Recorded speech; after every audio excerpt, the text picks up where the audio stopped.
users and employee profiles in Zoho People. There are two different profiles in the system. One is users, and then we have employee profiles. So users are individuals who will have login access to the system. That is, they will have an email ID and password through which they can log into Zoho People.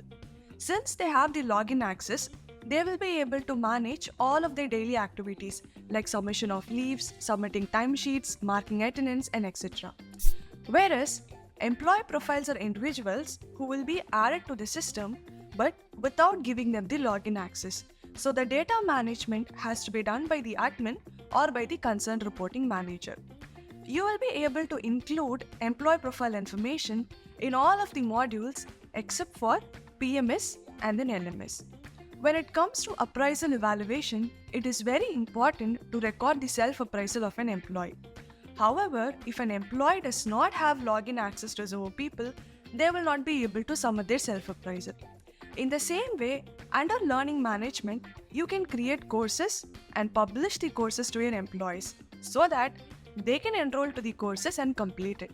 If the employee does not have login access to Zoho People, they will not be able to log in and then complete the courses. Hence, you will not be able to include employee profiles under the performance management and learning management system. When it comes to managing or adding users and employee profiles, you will have to purchase separate licenses. That is, you will have to purchase separate license count for users, and then you will have to purchase separate license count for employee profiles.